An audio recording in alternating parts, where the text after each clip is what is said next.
There are bad losses, a close game, a buzzer beater, a missed free throw, and then there are horrible losses. Last night, the surging Warriors, with a season full of bad losses in the first half, had their worst against a severely depleted Denver Nuggets. But what if I told you that Nikola Jokic, Jamal Murray, Christian Brown, and Julian Strawther all being out was actually kind of an advantage for the Nuggets? Sure, the Warriors played poorly, missed free throws and threes, and turned the ball over.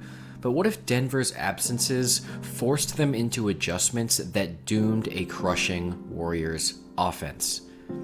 In a 9-point win for the Nuggets, and a devastating loss for a Warriors team that needs every single win to even make the playoffs, that's exactly what happened. Last night, less was more.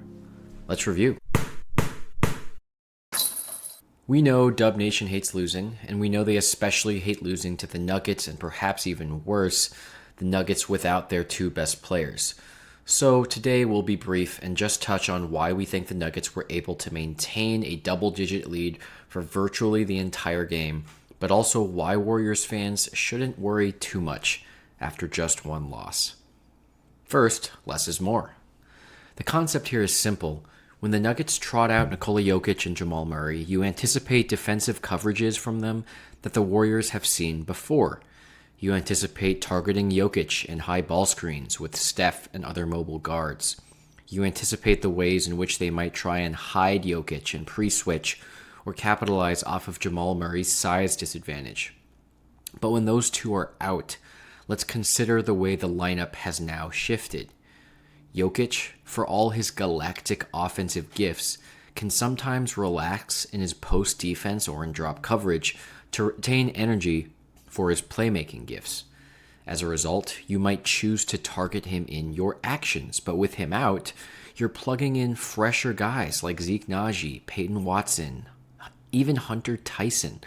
All of them clearly much worse on both ends of the floor without a doubt, but perhaps more of a wrench in your defensive or offensive coverages, especially if they're switching and especially if they're fresh. In a way, the Nuggets defense became more switchable and longer without Jamal Murray and Jokic. Lengthy and or athletic wings have always been a problem for the Warriors, who usually find themselves undersized against the Nuggets and Lakers, for example. And that was true last night on both ends. It was tough for the Warriors to score.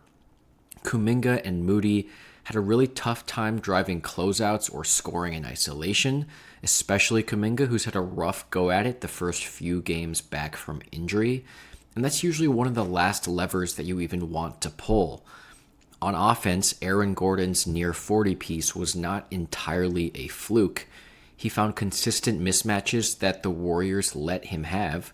Combine this with his excellent corner three-point shooting this year, and the dependence on his offense with everyone else out, and you have a small fluke mixed with a pretty shocked Warriors defense.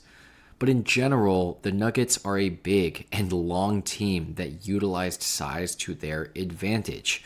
Steph and Draymond turned the ball over in every which way possible last night, off of ball screens, in the short roll, skip passes, and transition, and there's no doubt a long and antsy Nuggets team was ready to exploit those passes, but they were also coming off of a horrible loss to the Jordan Poole-led Wizards and clearly understood that they'd need extra effort to beat a surging Warriors team. And they delivered. Second, the Warriors were just careless. It's no secret that the Warriors have been and always will be a high turnover team. When so many of your points are generated via constant movement, off-ball screens, and passes through traffic, you will naturally have higher turnovers. But these should be in the half court, not in transition opportunities with a personnel advantage or downhill advantages. And with 20 turnovers, 2 crucial turnovers in the fourth from Steph and Draymond, it was them that turned a winnable game into a really frustrating loss.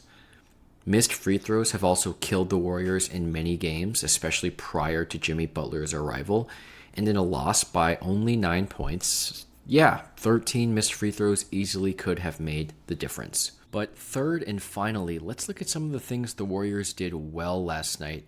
Whenever you're playing a weaker lineup, which it's no doubt that the Nuggets are a weaker lineup, despite maybe having some advantages with switching, you're dependent on your guys to take advantage. And I think it was still nice to see that Jimmy would do that last night as he gets this switch onto Hunter Tyson, exploits him by driving, giving him that shoulder check, and ultimately going up for the bucket. Jimmy did this a few times last night, and it's nice to see, and I think that's what you need, especially from a physical star like Jimmy Butler. Here he is again, this time exploiting Aaron Gordon, who, in all of his offensive gifts, is not especially good as a ball handler, and as a result, has a weak outside dribble, which he just pokes and goes on for the fast break. Now, Steph throws an interesting transition pass, pretty tough pass, but maybe foreshadowing. GP2 was also really good last night, especially in counters to their switching.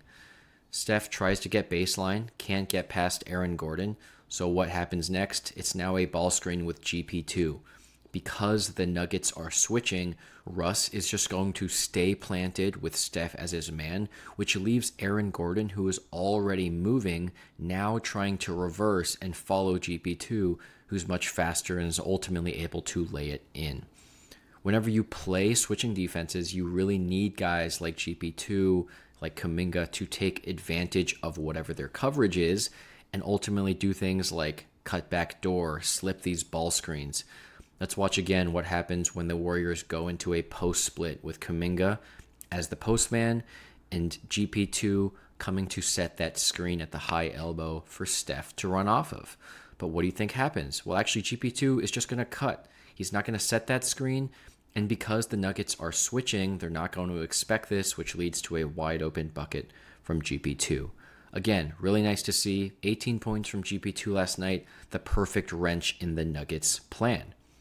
In a game without so many careless turnovers and missed free throws, these coverage beaters and adjustments maybe would have been enough to win the game.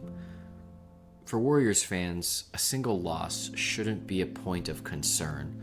More so, it should serve as a warning that some of their biggest flaws, those being turnovers, free throws, and size, can still very much be a problem against any capable team. Combine that with a likely pretty tired Steph and Draymond, and you might slip up when you shouldn't. So in a rough loss to an undermanned rival, the Warriors were caught relaxing. Thanks for watching. Let us know if you agree.